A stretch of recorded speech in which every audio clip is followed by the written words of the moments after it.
Un espace pour une bonne compréhension et une bonne mise en pratique des préceptes de l'islam. Réflexion, une émission hebdomadaire présentée par Kamel Shekat, co-animée par Aïssa Ben Mekki et Masoud Boujnoun sur Ifriqiya FM. بسم الله الرحمن الرحيم الحمد لله رب العالمين وصلى الله على سيدنا محمد وعلى آله وصحبه والتابعين وبعد السلام عليكم ورحمة الله وبركاته. Avec toutes les attaques et les diatribes qu'il a subies tout au long de son histoire et qu'il subit toujours, nous nous demandons par quoi l'islam a pu et peut toujours subjuguer et fasciner les non-musulmans. Ces non-musulmans qui en définitive se convertissent à l'islam. Ce que, bon, on parle ici de conversion, mais il serait plus juste de parler d'accomplissement, parce qu'il s'agit d'un cheminement qui obéit au même système auquel obéissaient toutes les religions célestes révélées successives. Donc, par quoi l'islam a-t-il pu subjuguer des gens dans les siècles passés et par quoi subjugue-t-il actuellement ? Et en posant cette question, nous aurons matière à peut-être à faire un travail sur nous-mêmes pour arriver, nous aussi, à faire le meilleur des appels à cette religion de Dieu. Pour parler de tout cela, nous avons le plaisir d'avoir parmi nous ce soir messieurs Mohamed Bardouane et monsieur Boujnoun du Haut Conseil islamique. Je commencerai donc par vous, monsieur Bardouane. L'islam. Moi, je connais l'islam. C'est une religion qui me plaît, mais qui ne plaît pas à tout le monde. L'islam existe depuis 14 siècles. Sa progression a été constante. Il y a toujours eu des ennemis confirmés et jurés de l'islam qui se sont convertis à l'islam. Nous en avons nous avons des milliers d'exemples dans ce sens. Alors, qu'est-ce qui fait qu'est-ce qui caractérise l'islam par rapport aux autres religions, ou qu'est-ce qui fait de l'islam une religion qui peut susciter l'intérêt plus que d'autres religions?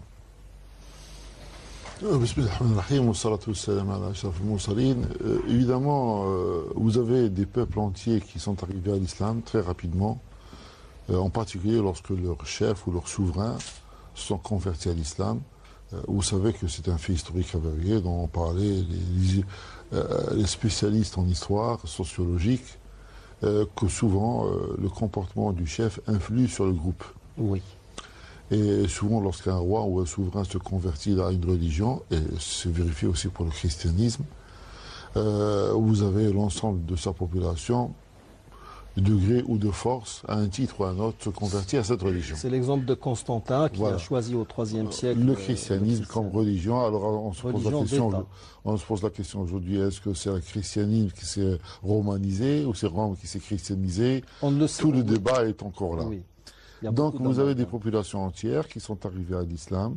Dans la péninsule arabique, les faits au niveau de la sira, c'est-à-dire le parcours existentiel du prophète alayhi salam, vous avez des chefs de tribus ou des hommes éminents dans leur tribu ou dans leur arch qui se sont convertis et qui ont influé de manière rapide sur l'ensemble de leur groupe social, tribu ou arch, etc., et qui se sont convertis à l'islam. Parce que cette notion a peut-être tendance à s'estomper aujourd'hui, mais il faut se rappeler qu'à travers l'histoire, et ça reste encore valable dans certaines régions du monde, y compris parfois dans certaines régions d'Algérie aussi, hein, oui, où vous avez des hommes en particulier qui sont des pivots au niveau de leur société, qui sont des références au niveau de leur société, et les gens calquent leur comportement sur leur chef moral, spirituel ou politique et militaire, etc. Il y a des régions entières où il suffit d'être en bon terme avec le chef pour que vous ayez un blanc-seing ou un visa, comme vous le désirez, dans toute la région, parce qu'il a donné ordre à tous ses adeptes ou à ses élèves ou à ses émules ou à ses administrés, etc. Donc de vous laisser en paix et de vous laisser parcourir leur région. Mais vous avez, et c'est ça peut-être le sujet de notre propos d'aujourd'hui, vous avez à titre individuel un certain nombre de gens dont beaucoup de gens éminents dans leur pays, spécialistes dans une science particulière, qui sont arrivés à l'islam, parfois de manière étonnante. Et là, il faut l'avouer, dans tout ce que j'ai pu rencontrer, dans tout ce que j'ai pu lire, dans tout ce que j'ai pu y avoir, etc., les parcours sont tout à fait différents. Chacun est venu, la lumière a jailli dans leur conscience et dans leur cœur à cause d'un fait. D'un détail, par D'un moment. détail, oui, d'un détail, parfaitement, parce que peut-être que ce détail n'a pas attiré l'attention de quelqu'un d'autre assis à côté de lui qui aurait vu la même chose. Par exemple, lorsque vous avez quelqu'un qui est devenu le premier ambassadeur du Pakistan à l'ONU, qui était un juif d'origine autrichienne, qui s'appelait Leopold Weiss, et qui est devenu Mohamed Assad. Oui. Au début, Celui-là même qui a écrit le chemin à la Mecque. le chemin de la Mecque. Chemin de la Mecque. Alors le chemin de la Mecque, il vous raconte comment qu'il est, il en est arrivé à l'islam. Il devait rendre visite à son frère qui était fonctionnaire au niveau de Al-Quds, Jérusalem, qui n'était pas encore dans l'état d'occupation actuel de la part d'Israël, puisque c'était au début du XXe siècle. Alors il devait prendre le train, et ça existait, entre le Caire et la Palestine. Oui. Arrivé vers l'heure de midi, les gens qui étaient présents dans son compartiment, la majorité des Arabes, soit égyptiens, soit palestiniens, etc., ont sorti ce qu'ils avaient comme victuailles, parce qu'on n'allait pas au wagon-restaurant. Oui. On mangeait ce qu'on avait emporté avec soi. Et donc certainement un peu de pain, un peu de fromage de l'époque. Hein. Oui. Et ce qui l'avait étonné, c'est que les gens avaient le sentiment de la nécessité de partage. Chaque personne ne mangeait tout seul. Il proposait le peu qu'il avait aux gens qui étaient assis à côté de lui dans le compartiment. Donc ça l'avait vraiment frappé parce qu'il venait d'un pays où il disait les gens ont le teint blafard, chacun retiré sur lui-même, n'ayant aucune conscience des gens qui sont autour de lui, sauf les rapports nécessaires par économie ou par politique ou par intérêt, etc. Il arrive à Al-Quds, il prend une petite chambre qui donne sur un marché populaire, hein, un souk, comme le disent même les Français, etc. Et puis, à un moment donné, il y a l'appel à la prière. Alors, à l'appel de la prière, ils voient que tous les commerçants quittent leur échoppe en mettant soit un ruban, soit une bague en bois, etc.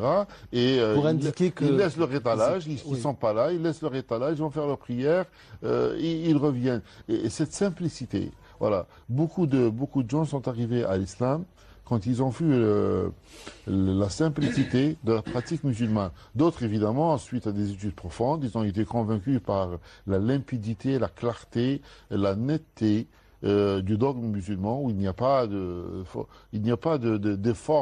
intellectuel à faire, particulièrement pour essayer d'imaginer que 1 égale 3 et que 3 égale 1, ça n'existe pas en islam. L'islam, de bout en bout, va justement vous démontrer que 1 ne peut pas être autre chose que 1, et par conséquent, un esprit bien disposé. Les personnes qui se sont, en général, vous en avez parlé, vous en parlerez dans une deuxième émission, les gens qui ont refusé le message de l'islam, c'est soit des gens qui avaient des intérêts à défendre, c'est le cas de Quraysh d'abord, oui, qui avaient des intérêts parce qu'elle était gardienne du temple, et puis elle tirait un profit matériel important du pèlerinage au temple de la Kaaba qui se faisait même avant le message de Mohammed alayhi salam. Et puis vous avez les tribus juives qui avaient aussi, parce qu'elles jouaient un rôle économique important sur la péninsule arabique, elles ont senti, alors qu'elles avaient notion de l'arrivée du prophète Mohammed du dernier des messagers, oui. Et ils se sont opposés pour des intérêts économiques importants, des intérêts certainement aussi politiques, parce que oui, les chefs pas de l'église, mais de la synagogue hébraïque ne voulaient pas, les gardiens du temple, oui, juifs, ne voulaient pas, si vous voulez, comme ils l'ont fait pour Sidna Isa, Jésus-Christ, ils l'ont refait pour Mohammed alayhi salam. Par conséquent, et puis pour Jean-Baptiste aussi, hein, Zacharie et Yahya. Et puis vous avez des gens qui ont ancré dans leur personnalité des penchants vers ceci ou vers cela, et ils apprennent que l'islam interdit ça, par exemple. Par exemple, il interdit la tyrannie, il interdit le vol, il interdit la prostitution, il interdit la consommation d'alcool, par exemple, etc. Et tout ça, c'est non seulement à l'encontre de leurs intérêts peut-être matériels, mais également à l'encontre de leurs habitudes, et ils vont se révolter contre ça. Mais l'ensemble des gens n'est pas dans ce cas-là. Au contraire, ils vont trouver que le message de l'islam est en totale conformité avec ce qu'ils vous diront, ce qu'ils recherchaient vainement depuis 20 ans, 30 ans, 40 ou 50 ans, que ça leur a permis de s'accomplir en tant qu'individu, avant de parler de groupes sociaux, etc. Par conséquent, et chacun va cheminer personnellement. Parce que nous avons une notion qui est dans le dogme musulman, c'est que la bonne guidance, l'hidayah, elle ne vient que de Dieu, Allah subhanahu wa ta'ala. C'est clair. Ça n'est ni notre intelligence, ni notre savoir, ni notre expérience, ni les propos qu'on peut entendre à droite et à gauche, les lectures que nous pouvons faire. Je vous dis, un livre qui tombe entre les mains de quelqu'un, il peut le ressasser 10 000 fois, ça n'attire pas son attention, et puis un autre va une ligne par ça. Je donnerai un dernier exemple avant de me taire. J'avais rencontré il y a une quarantaine d'années à Annaba un inspecteur de l'enseignement technique français qui s'était converti à l'islam. Et j'étais jeune, j'ai posé la question, qu'est-ce qui l'a attiré dans l'islam? Il m'a dit, dans mon travail en tant qu'inspecteur de l'enseignement technique, je suis amené à parcourir les régions de l'extrême Est pour aller dans les lycées, vérifier les programmes, les enseignements qu'on donne, la qualité de l'enseignement, etc. Et par conséquent, je peux faire des dizaines de kilomètres. Il m'a dit une fois, j'ai vu quelqu'un dans un champ, complètement isolé, la personne, un fellah, dans un champ, en train de faire ses travaux ruraux. Et puis à un moment donné, je le vois en train de faire sa prière. Il n'a ni évêque devant lui, ni curé, ni pasteur, ni imam. Il n'a personne autour de lui pour vérifier qu'il est en train de faire sa prière. Il m'a dit, j'ai été frappé par cette communion entre un individu isolé en plein champ et son créateur. Cette honnêteté, cette façon d'agir, parce qu'ils sont habitués au faste de l'église, le protocole, la liturgie, et peut-être même la musique qui est donnée par l'orgue, etc. Alors que là, vous avez quelqu'un, il m'a dit, personne ne va lui faire va lui dire de proposer des mots ni de louange, ni rien, ni quoi que ce soit, isolé dans son champ, sur la poussière de la terre, en train de faire ses génuflexions, etc. Il m'a dit, c'est ça qui a fait que je devienne musulman, parce que j'ai compris que c'était la sincérité dont nous avons parlé, la sincérité totale entre un être et son créateur. Très bien. Alors, M. Boujnoun, un point très important vient d'être évoqué par Dr Bardouane, la simplicité du culte. Nous avons déjà la première chose qui a attiré beaucoup de gens, c'est qu'il n'y ait pas de mystère dans la religion ou dans le dogme musulman.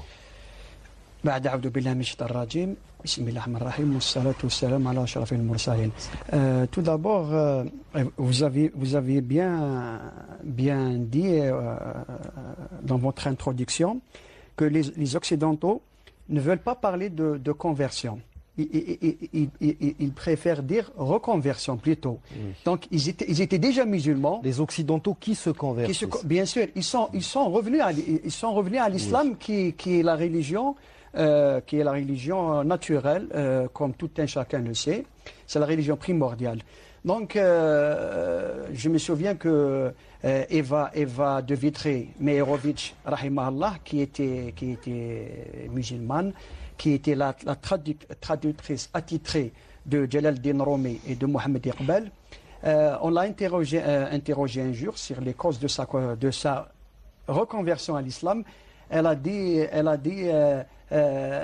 vous voulez que je revienne à Newton et que je laisse Einstein.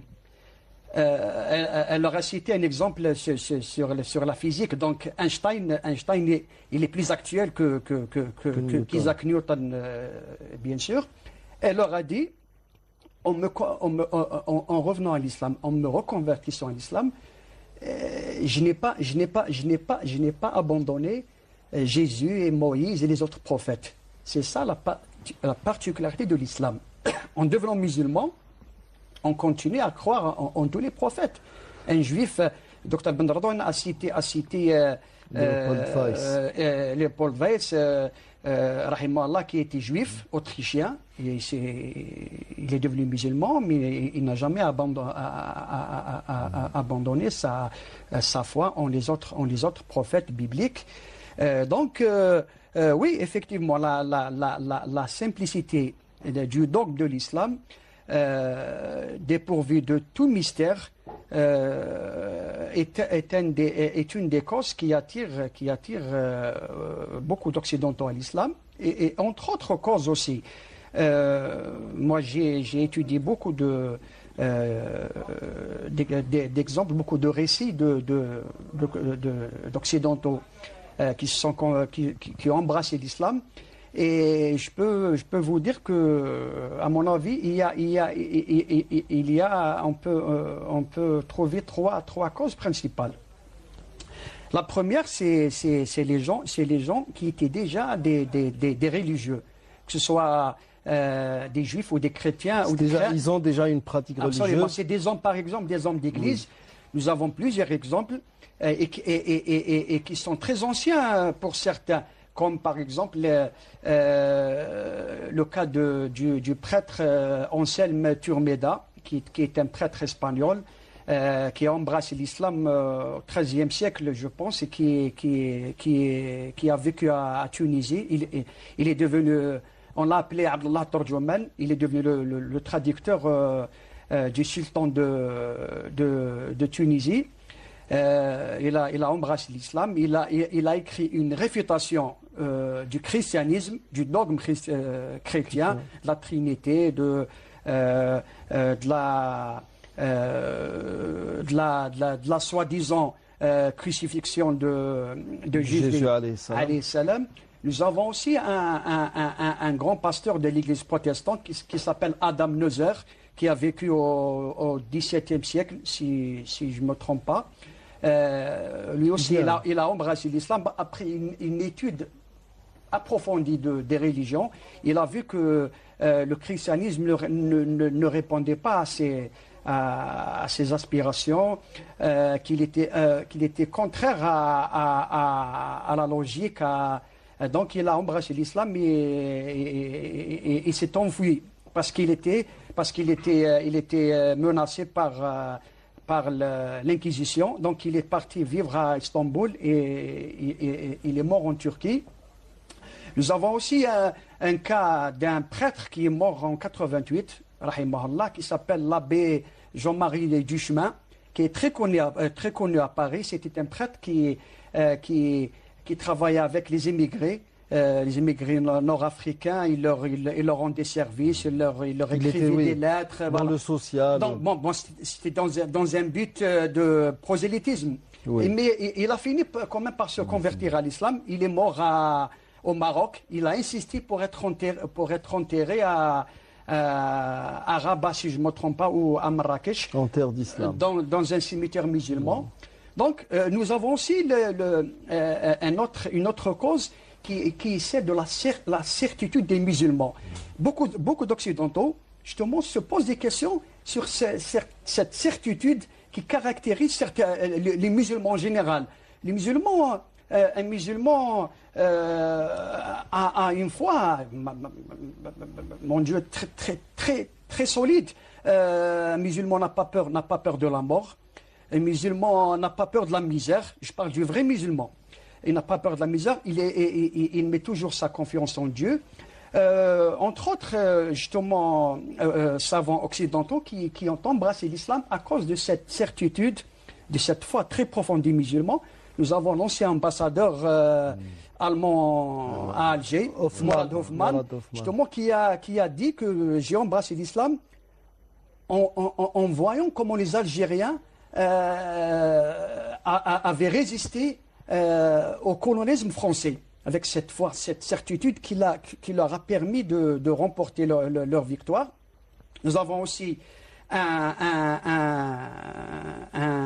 historien très connu d'origine polonaise qui s'appelle Bogdan Kopański, qui s'est converti aussi à l'islam. Justement, il a dit que c'était grâce à la lutte du peuple algérien.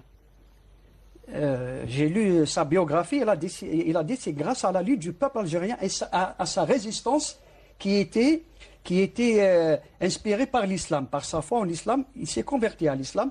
Nous avons aussi un Français qui s'appelle le docteur Thomas Milsen.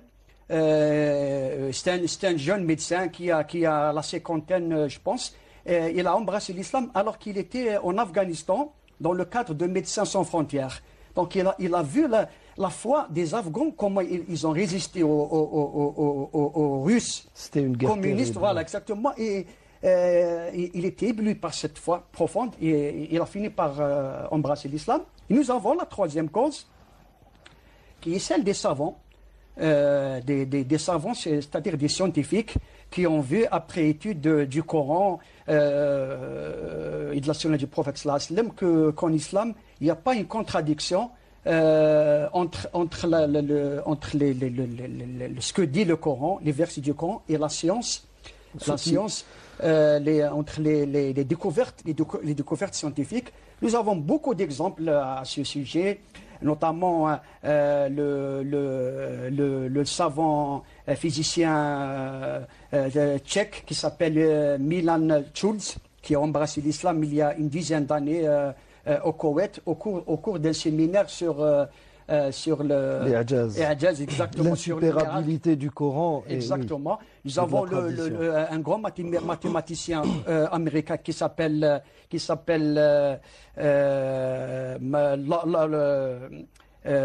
Long, comme ça, Johann Long, si je ne me trompe pas, qui a embrassé aussi l'islam grâce à son étude du Coran. Nous avons aussi un grand mathématicien canadien qui s'appelle Gary Miller. Qui est devenu actuellement, c'est... Exactement, il a un site. Il a un site, il appelle même à l'islam. Il est devenu un prédicateur musulman très connu aux États-Unis et au Canada. Oui. Nous avons aussi, si vous permettez avant de finir, nous avons aussi la voie de la spiritualité musulmane, qui est le soufisme. Oui. C'est une voie qui a amené à l'islam des dizaines, sinon des centaines d'occidentaux à l'islam, notamment l'école de René Guénon, Abdelwahid Yahya rahimahullah. Il y a Penaud aussi. Oui, Dominique Penaud qui a traduit le Coran. Il vit actuellement à Paris, que j'ai eu l'honneur de rencontrer. Nous avons aussi Martin Lenz, rahimallah, qui est un Anglais. Il a écrit la plus belle biographie du prophète, la vie de Mohammed, d'après les sources les plus anciennes. C'est la meilleure biographie du prophète écrite par un occidental. Et la liste est très longue. Voilà. D'accord. Je voudrais ajouter quelque chose, parce qu'évidemment, en s'entendant parler les uns les autres, on se rappelle un certain nombre de faits. Il faut savoir qu'il y a un certain nombre de non-musulmans qui ont assumé ce retour à l'islam, cette conversion ou cet accomplissement, etc., oui. Vis-à-vis de leur famille, vis-à-vis de leur société, vis-à-vis des institutions. Parce qu'il faut l'avouer, ça n'est pas toujours chose aisée. Oui. Peut-être, je pense que ça n'est pas chose aisée ni en Inde, ni en France, ni aux États-Unis, ni ailleurs. C'est un tremblement de terre dans toutes les familles où il y a eu quelque chose de pareil. Et il a fallu beaucoup de force de conviction à ces gens pour assumer la chose ouvertement. Mais il y a un certain nombre de personnes qui ont voulu, pour des raisons qui leur sont personnelles et sur lesquelles je n'ai pas le droit de porter un jugement, de faire cette démarche un peu dans la... pas dans la clandestinité, mais disons en dehors des feux de la rampe. Hein. Alors en 82, était à Alger dans un séminaire sur la pensée islamique organisé par le ministère des Affaires religieuses, et j'étais à 1 mètre de lui, Et il y avait Maurice Bucaille qui avait écrit la Bible, le Coran et la science. Lorsqu'on est étudiant, on peut se permettre de porter des questions où les plus âgés ne peuvent pas les poser. Parce que lorsque vous avez 20, 24 ans, on peut vous traiter d'insolence, ça ne vous dérange pas. Mais si à 34 ans, vous dites la même chose, l'insolence, ça devient de l'impolitesse. Ouais. Donc les plus jeunes ont posé la question, et j'étais juste à côté, à M. Maurice Bucaille. Les gens lui ont dit, Monsieur Maurice Bucaille, vous êtes devenu musulman? Alors je vous donne sa réponse telle que mes oreilles l'ont entendue. C'est un témoignage après 30 années. Il leur a dit, avant de lire le Coran, je savais qu'il y avait Dieu. Ashhadu an la ilaha illallah. Après avoir lu le Coran, j'ai su que Mohammed était son prophète. Mohammedour Rasoul. Si vous permettez, docteur, justement, j'ai un ami marocain aussi qui lui a posé la question quelques années avant sa mort.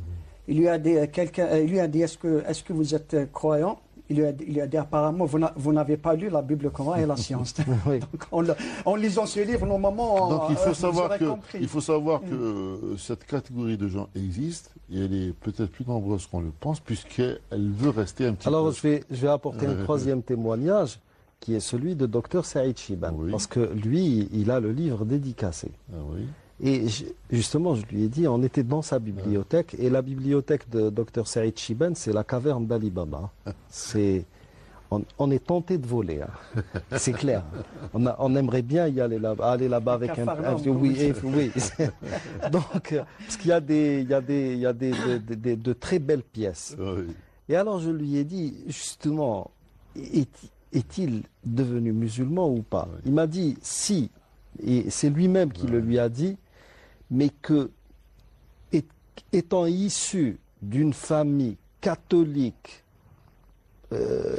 stricte, et oui, c'était des pratiquants aussi, il n'avait d'autre choix que de taire la chose, parce que ça allait peut-être causer beaucoup de désagréments, pas uniquement pour lui, mais pour la famille aussi. Mais le problème, c'est qu'il a été enterré en tant que chrétien. C'est-à-dire que ses proches n'ont pas, pour un problème d'ego, n'ont pas respecté son islamité. C'est ça qui est mauvais.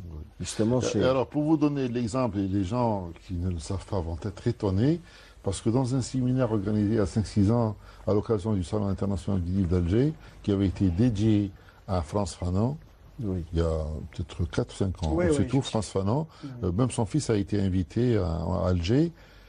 Nous avons appris de la part des Moudjahidines qui étaient sur la frontière tunisienne, parce que Frantz Fanon a été enterré en Algérie, près de la frontière tunisienne. Il a été enterré dans un cimetière musulman selon le rite musulman. Et voilà quelqu'un qui est arrivé justement à l'islam en étudiant comme psychiatre, parce qu'il était psychiatre. En étudiant comme psychiatre, c'est cette psychologie de l'Algérien face en tant que résistant et face aux défis du monde moderne qui sont multiples, avec des moyens matériels très limités. Imaginez les années 50, début des années 60, etc. Parce qu'il est mort juste avant l'indépendance, si mes souvenirs sont bons, Frantz Fanon. Et par conséquent, il avait bien étudié les Algériens. Donc, dans les damnés de la terre, vous avez beaucoup de cas cliniques qui sont rapportés face aux tortures, etc. Donc, il faut savoir qu'il existe tout un monde qui, pour des raisons multiples, ne s'avoue pas musulman, du moins du point de vue social, mais qui le sont et qui sont venus à l'islam, chacun, comme vous l'avez dit, en parcourant son cheminement personnel. Oui, tout à l'heure, M. Boudjoun a évoqué aussi, entre autres raisons, la science. Certains sont amenés justement à comprendre l'islam grâce à la science. Mais, à mon sens, ceci ne peut être valable que pour des érudits, vraiment des érudits. Et là, la science elle-même ne pourrait-elle pas constituer justement une dérive dans la mesure où certains de nos musulmans maintenant prennent justement le Coran, pratiquement étudient le Coran comme s'ils lisaient une revue scientifique. Certains, moi j'ai même vu des gens qui n'ont ni les moyens intellectuels ni l'expérience nécessaire à la chose et qui lisent le Coran, qui sont en quelque sorte en quête du scoop, de quelque chose qui va faire D'une découverte, oui. oui, d'une découverte. J'ai même vu quelqu'un qu'on a orienté vers la vie active en certificat de cours fin d'études, comme on l'appelait avant, et qui me disait, par Dieu, Inch'Allah, je vais trouver l'antidote, le vaccin du sida grâce au Coran. Et il a usé sa cervelle pendant près d'une année, hein, en essayant de trouver quelque chose dans le Coran qui lui permette de... Non, mais il faut le faire aussi. Oui, alors les dérives face... Parce que la science, et la foi... nous sommes... Attendez, nous sommes, beaucoup de musulmans sont en train de présenter le Coran comme argument scientifique, alors que la foi et la science font bon ménage, mais la foi ne s'explique pas scientifiquement. Non.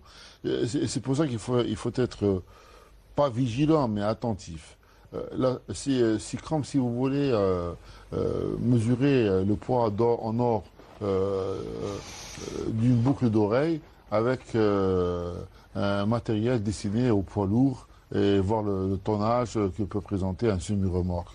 Donc, si vous voulez, ce sont deux mondes qui ne sont pas différents, qui sont complémentaires et l'un à côté de l'autre. Alors, vous avez un certain nombre de gens qui ont un certain degré de science, mais ce degré de science les aveugle de manière à ne pas voir la réalité ailleurs. Ça ne se voit pas que pour la foi religieuse, ça se voit même pour les autres choses. Parce que un véritable scientifique, c'est quelqu'un qui se remet perpétuellement en question et qui se dit, j'ai pu arriver à la compréhension d'un certain nombre de phénomènes maintenant, mais qui peuvent être remis en question dans un certain temps. Isaac Newton a compris ce qu'il a pu comprendre dans sa période, mais grâce aussi à sa théorie, des gens sont venus l'exploiter par la suite, et même s'il la refute, ça a permis de mettre le pied sur quelque chose de solide pour avancer. Donc vous avez un certain nombre de gens, et qui sont assez nombreux, qui disposent certainement d'un degré de science qui leur permet une activité scientifique dans la société où ils sont, mais qui n'ont pas la capacité de pouvoir voir ailleurs, de pouvoir voir plus profondément, de ne pas expliquer le comment des choses, mais le pourquoi des choses, ils cherchent le pourquoi des choses. Et puis vous avez une deuxième catégorie de gens qui croient que la science peut tout expliquer. Je regrette, chacun dans sa discipline, dans sa spécialité, ne pourra pas tout expliquer. Au contraire, plus on avance dans sa connaissance, plus on a l'impression d'être dans un immense gruyère où vous avez quelques petites parties de chair et puis vous avez beaucoup de trous où il n'y a aucune explication. Vous faites 30 ans de météo, vous faites 30 ans de médecine, vous faites 30 ans de physique, etc. Et puis au bout de ces 30 années d'activité scientifique, vous allez savoir que la somme des connaissances à la disposition des gens, c'est peu de choses par rapport à l'immensité des questionnements qui sont posés par l'être humain. Ce qui revient à ce verset il ne vous a été révélé de la science. Et puis vous avez une troisième tendance qui peut être acceptée jusqu'à un certain point. Ce sont des gens qui ont déjà la foi et qui vont essayer de la fortifier ou de la réconforter par les éléments qui sont mis à leur disposition, par les découvertes scientifiques. Mais là, le danger c'est que d'abord, ils peuvent s'égarer parce qu'ils vont essayer d'appliquer une science qui est matérielle à quelque chose qui est beaucoup plus immense que ce matériel. Je lisais récemment, et je crois que tu l'as lu comme moi, quelque chose qui nous a été proposé par un frère dont nous ne doutons pas de la sincérité, de sa foi, etc. Mais de là à imaginer que les neutrons peuvent être le monde des djinns, je crois qu'il y a un pas qu'il ne faut pas aussi rapidement franchir, parce que qu'est-ce qui nous oblige à matérialiser les djinns? Les matérialiser dans le sens où il faut leur trouver une matière qui corresponde à quelque chose qui est connu de l'être humain matériel. Non, ils peuvent être faits dans une matière qui est totalement différente de la nôtre. Du neutrino. Donc, et puis, il y a des gens qui, par des choses simples, évidemment, réconfortent leur foi personnelle, le rappellent peut-être aux gens, etc., pour se débarrasser, justement, de cette peur qui est donnée par la science moderne. Parce que peut-être que les gens ne le savent pas communément, sauf les spécialistes dans un certain nombre de domaines. Si vous écoutez les spécialistes en économie, si vous écoutez les spécialistes en démographie, si vous écoutez les spécialistes en politique, si vous écoutez les spécialistes en médecine, les perspectives de l'être humain de rester en vie sur Terre sont bouchées. Parce qu'effectivement, matériellement, où est-ce que nous allons? Et heureusement qu'il y a cet espoir qui s'appelle la foi, qui fait que il y a tellement d'impondérables que les choses n'évoluent pas toujours selon une courbe qui a été imaginée par l'esprit humain. Il y a une science qui s'appelle, dans le monde occidental, la futurologie. On essaye, à partir de données actuelles, de faire des projections sur l'avenir. Sur le futur. Est-ce que nous allons pouvoir survivre parce que il y aura suffisamment d'alimentation sur Terre ou pas? Est-ce qu'il y aura suffisamment d'eau ou pas? Il suffit de lire uniquement quelques articles hein, sur l'état de la Terre, alimentation, eau, qualité de l'air, etc. pour se convaincre que peut-être assez rapidement, beaucoup plus rapidement qu'on l'imagine, il y aura extinction de l'espèce humaine.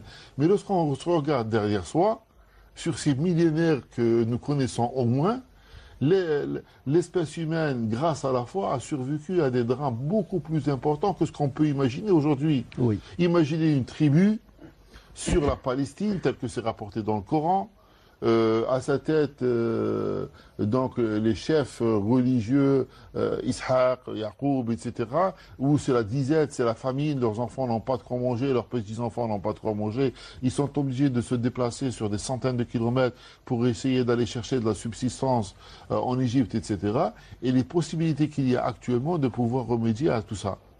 Les choses ont évolué, la foi permet de libérer. Et c'est paradoxal. La foi est confortée par la science, c'est certain, la vraie science. Hein. Mais d'autre part, elle permet de libérer l'individu de ce carcan qui est la science, qui lui impose des limites que la foi ne connaît pas. Absolument. Que la foi ne connaît pas. Vous avez des gens qui ont survécu à des drames personnels, physiques ou psychologiques ou sociaux ou matériels, grâce à leur foi. Et puis d'autres se sont rompus parce qu'ils n'avaient pas cette arme qui pouvait leur résister à un crash économique ou à une perte financière importante ou à la perte d'une personne, etc. Donc, les gens qui sont arrivés à l'islam, ça il faut le rappeler, on ne peut pas donner de recette miracle. Hein. C'est clair. Vous avez quelqu'un, si mes souvenirs sont bons, qui s'appelait Cat Stevens, un célèbre chanteur britannique, qui va lire le Coran dans l'hôpital où il est hospitalisé, offert par son frère qui demeurait dans un pays arabe, etc., et qui va découvrir l'islam avec ça. Pendant sa maladie, c'est le flash. Plus précisément avec Sourate Youssouf. C'est un flash et ça arrive. Avant cela, il a failli se noyer. C'est à partir de là qu'il a commencé à avoir la foi. Et puis, sa foi a été confortée par la lecture du Coran. Oui, c'est pour ça que parfois on me pose la question, vous avez des gens qui arrivent à la foi en un instant. Oui. Il suffit d'une image, d'un son, d'une voix, etc. Ça suffit. Et puis j'ai vu des gens qui sont arrivés. Je me rappelle d'une Italienne qui est venue me voir chez moi ici à Alger. Elle a fait 25 ans de parcours. Je ne diminue en rien sa foi. Hein. Elle a eu besoin de 25 ans, parce qu'elle était mariée avec un Algérien, musulman, etc. Et son mari, devant moi, pleurait à chaudes larmes quand il a entendu la prononciation de foi de sa femme. Elle a mis 25 ans pour arriver. Il n'y a pas de recette. Si les prophètes comme Mohammed, des étrangers à lui, se sont convertis totalement en un instant. Imaginez ces gens qui... Avant des gens très proches comme Abu Lahab. Alors que ses oncles le connaissaient. Voilà, ses propres oncles. Les gens de la tribu de Quraysh sont devenus ses pires ennemis, ses plus farouches ennemis, alors que quelqu'un qui... C'est le Mal-Farisi, par exemple. Tout un parcours pour devenir... Ou ces gens qui venaient de la ville de Yathrib, qui est devenue ensuite la ville du prophète alayhi salam, comme délégation de leur tribu, les Haus et les Khazraj, etc., qui ne connaissaient pas physiquement le prophète alayhi salam. Rappelez-vous toutes ces traditions que nous lisons dans les traités de hadith, etc., où vous avez quelqu'un qui vient du Yémen ou qui vient d'une province éloignée de Médine et qui cherche où est-ce qu'il est cette personne qui dit avoir entendu le message du ciel et qui s'appelle Mohammed. Il ne le connaissait pas. Et puis arrivé devant lui, certains étaient farouchement, certains le rapportent. Ils disaient que la plus pire personne pour moi, mon ennemi le plus farouche dans mon cœur, c'était Mohammed alayhi salam. Et lorsque je l'ai vu, j'ai simplement vu son visage. Avant qu'il ne parle, tout ça c'est dissous, c'est dissous. Et j'ai compris que ça n'était pas le visage de quelqu'un qui pouvait mentir. C'est le cas d'Abu Dharr al-Ghifari, radiyallahu anhu. Oui. D'ailleurs, il s'est même trompé avec Ali. Il croyait que Ali était le prophète. Oui. Donc, si je comprends bien, le fait maintenant même que l'islam, par moment, peut prêter à confusion, est dû en partie au comportement des musulmans. Moi, ce qui m'a toujours étonné dans l'histoire de l'islam, et ça me rappelle ce très beau verset du Coran qui dit ils veulent éteindre la lumière de Dieu avec leur bouche, mais Dieu parachèvera sa lumière, exact, n'en déplaise aux polythéistes, aux mécréants. À voir les choses, mon Dieu, on ne peut pas ne pas reconnaître que l'islam est une religion divine. Parce qu'avoir notre comportement à nous, musulmans, et le paradoxe qu'il y a entre l'islam, la vérité de l'islam et le comportement des musulmans, je regrette. Moi, si j'étais un occidental, je réfléchirais à deux fois, sauf, comme a dit Nasr ad-Din Dini, rahimahullah, heureusement que j'ai connu l'islam avant de connaître les musulmans. Parce que, franchement, il n'y a pas de quoi attirer des Occidentaux à l'islam. Il faut dire la vérité. Nous sommes aux antipodes de ce qu'enseigne l'islam dans notre comportement quotidien, dans nos affaires, dans nos transactions commerciales, dans notre vie familiale, sociale, économique, etc. etc. Donc, les années 30, alors que le monde musulman était sous le joug du colonialisme, où des milliers de missionnaires chrétiens partaient à l'assaut du monde musulman pour christianiser les gens, un homme comme l'émir Shakib Baraslan, rahimahullah, se demandait dans son livre pourquoi les musulmans ont-ils régressé alors que les autres ont progressé. Et il s'interrogeait où sont les missionnaires de l'islam, comme ça, où sont-ils? L'islam a failli être effacé de la carte. Mais heureusement que l'islam est une religion divine et que toujours la grâce divine est là pour le protéger et le faire progresser. Et Dieu merci, aujourd'hui l'islam est la deuxième, sinon la première religion au monde. Si on ne prend pas les trois églises chrétiennes ensemble, toutes confondues, sinon l'islam c'est la première religion au monde, et c'est grâce à Dieu avant tout, oui. et non grâce à nous, il faut le dire honnêtement. Peut-on compter uniquement sur la providence divine? Ou y a-t-il parce que c'est nous-mêmes qui avons fait descendre le rappel, et c'est à notre il nous incombe de le protéger, ou c'est à sa protection, sa préservation est du ressort exclusif de Dieu.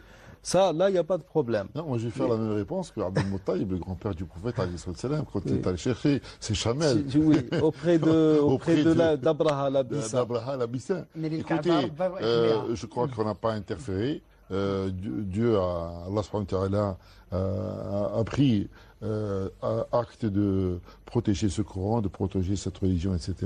Mais nous avons notre devoir personnel. De protéger aussi les musulmans. Oui. Alors, de transmettre. À partir du moment où on s'appelle Mohamed, Ali, Qaddour, Qouida, Aïcha, etc., Khadija, etc., il faut savoir que ça n'est pas anodin, que nous avons assumé de représenter le prophète alayhi salam. C'est pas uniquement des souvenirs d'enfance, mais jusqu'à l'heure actuelle, vous avez des gens dans la société lorsque vous les voyez, lorsque vous les rencontrez, lorsque vous les côtoyez, ils ont, sans entendre ce qu'ils vous disent, hein, ils émanent d'eux une sérénité, une sincérité, une foi qui évidemment vous réconforte et vous emmène sur le droit chemin. Alhamdoulilah, nous avons eu le privilège de rencontrer un certain nombre de ces personnes, dont beaucoup sont actuellement décédés, et malheureusement vous avez d'autres personnes qui font fuir les gens. Ça, il faut le dire, il faut fuir les gens de l'islam, de la mosquée, par leur comportement, par leur paraître aussi. Et je crois qu'ils ne mesurent pas l'importance de ça. Est-ce que le prophète n'avait pas dit pour les gens qui ont pris pour fonction de répercuter son message, de faire attention à ne pas faire désespérer les gens de la clémence divine ou de les emmener ailleurs. Écoutez, il faut avoir en mesure ça, assumer ses responsabilités, mais c'est vrai, travailler avec beaucoup de sérénité, parce qu'on peut parfois se dire, écoutez, face aux moyens financiers, matériels dont disposeraient certaines églises à travers le monde, qu'est-ce qui est à notre disposition? Le nombre de chaînes télévisuelles, le nombre de ceci, cela. Malgré ça, l'islam continue à progresser à travers le monde. Et là, on l'imagine le moins. Même en provoquant des événements, parce que je dis bien provoquant des événements tels que le 11 septembre 2001 aux États-Unis, les exemplaires du Coran n'ont jamais été vendus autant aux États-Unis que depuis cet événement, parce que les gens sont curieux de savoir qu'est-ce que c'est que cette religion, qu'est-ce que c'est que ce livre révélé. Donc, alhamdoulilah, nous n'avons pas à avoir peur pour l'islam, nous avons à avoir peur pour nous-mêmes d'être défaillants, de ne pas être à la hauteur de ce message. Et là, je voudrais que les plus jeunes puissent lire ce livre tel que qui a été écrit par Dr Youssef Al-Qaradawi, Fiqh al-Awlawiyat. Moi, j'ai l'impression que cette jurisprudence des priorités n'est pas toujours assimilée par un nombre de gens. Parce que parfois, on s'attache à des détails qui n'ont plus cours aujourd'hui et qui paraissent très importants pour un certain nombre de personnes et ces détails risquent de faire fuir les gens du message de l'islam. Alors que les choses essentielles, la foi en un Dieu unique, la foi en la résurrection, la foi en paradis et à l'enfer, la foi, etc. Ce sont les choses qui sont centrales dans le message de l'islam. Voyez le nombre de ayats qui parlent de la foi dans le Coran, qui parlent de la résurrection, qui parlent du jugement dernier, qui parlent de la demeure de la félicité, c'est-à-dire les jardins de l'Éden, ou les demeures de la turpitude, c'est-à-dire la Guéhenne, etc., par rapport au nombre de ayats qui pourraient parler de la qualité, et il n'y en a pas d'ailleurs, la qualité du siwak, ou sa longueur, ou sa couleur, ou son prix, sur la taille du qamis qu'on porte, sur la qualité du khal qu'on met sur les yeux, etc. Est-ce que c'est pas le livre de Dieu qui donne le véritable message? Il faudrait être clairvoyant pour mesurer. Tout de même, un livre qui, à longueur de sourate, à longueur d'ayat, traite des sujets de la foi. C'est la chose la plus importante. Sauvons les gens du point de vue dogmatique à ce qu'ils viennent à la véritable foi. Je suis certain que leur foi leur servira ensuite par ailleurs de véritable tremplin pour dépasser toutes les imperfections qu'ils peuvent avoir antérieurement. Avec cela, il y a aussi ce que nous appelons l'irjaz tshri'i, une sorte d'insupérabilité juridique qui a fait que même dans ces moments les plus difficiles, cette nation, toutes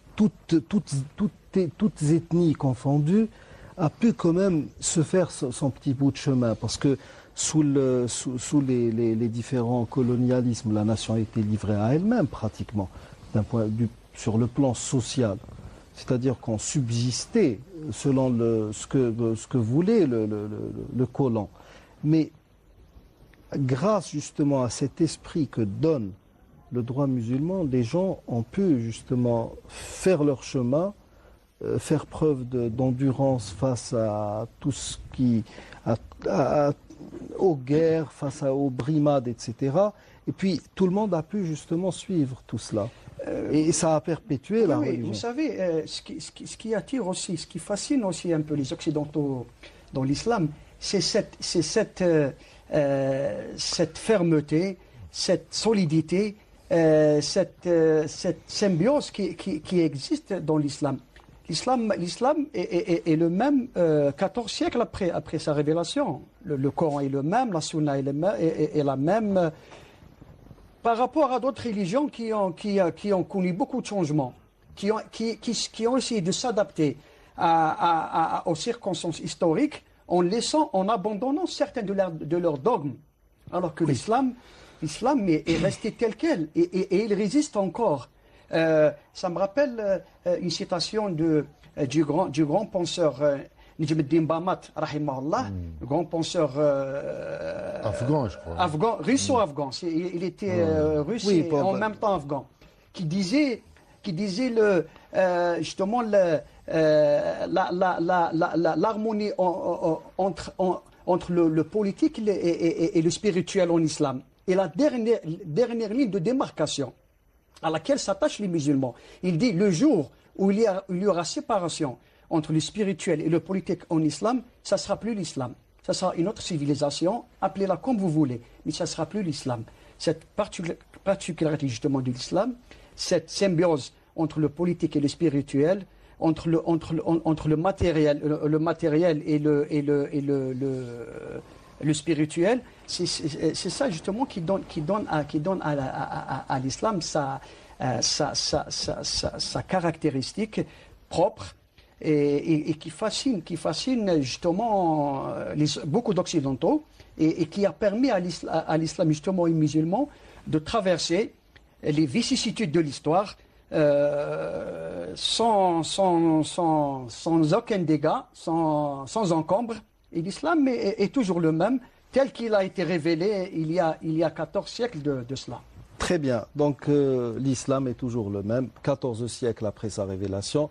Nous avons parlé ce soir de ce qui pouvait fasciner les non-musulmans et les ramener à l'islam, ce qui nous amènera la semaine prochaine à parler d'islamophobie, ou du moins de ce qui a été baptisé islamophobie. Alors d'ici là, nous vous disons nastawdi'ukumullah alladhi la tadi'u wada'i'ah. Wassalamu alaykum wa rahmatullahi wa barakatuh. Merci messieurs.